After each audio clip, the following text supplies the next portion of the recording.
en pierre à Teredjne. Le moulin a été construit en 1742 sur ordre de la famille noble Nassau-Silnabreda. Une grande pierre commémorative maçonnée au-dessus de l'entrée le rappelle. Après un incendie en 1756, le moulin est reconstruit. Les personnes qui visitent Kinderdijk doivent absolument jeter un coup d'œil à l'intérieur des 3 moulins avant du musée et regarder le film multi-écran dans la station de pompage auxiliaire de Fabry. Le film raconte l'histoire du site sur plusieurs écrans, et vous découvrirez enfin pourquoi Kinderdijk porte ce nom. Les moulins à vent de Kinderdijk ne sont pas loin de la ville portuaire de Rotterdam et de la plus ancienne ville de Hollande, Dordrecht. Autre lieu phare de la région, le parc national de Biesbosch, un delta d'eau douce unique, vous permettra d'observer une flore et une faune tout à fait spécifiques. Les moulins à vent de Kinderdijk se trouvent non loin de Rotterdam, à environ 1 heure et demie de route de la capitale Amsterdam et de l'aéroport d'Amsterdam Schiphol.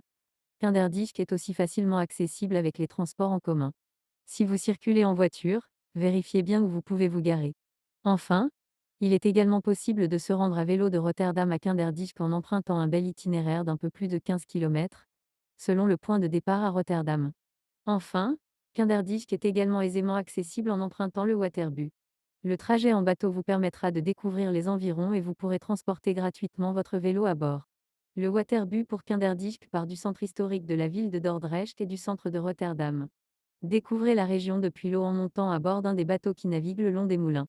Dans l'atelier des moulins, on explique le fonctionnement et l'entretien de ces bâtiments. Une grande pierre de fondation peut encore être vue commémorant cette occasion.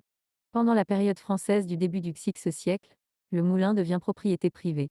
À la fin des années 1960, le moulin est devenu la propriété de l'ancienne commune de Teredjne qui l'a fait restaurer.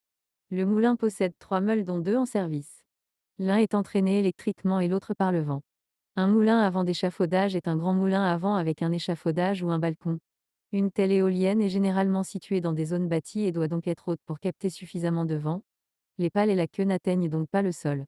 De Hareng tire probablement son nom du fait qu'il domine les bâtiments comme un grand aigle et que ses pales rotatives battent comme des ailes dans le vent.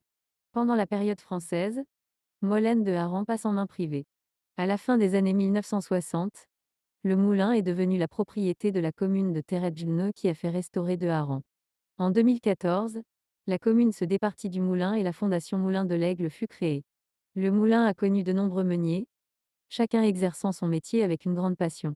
Jusqu'en 2014, c'était Hermann Schipper qui est toujours actif en tant que bénévole à l'usine et à la fondation.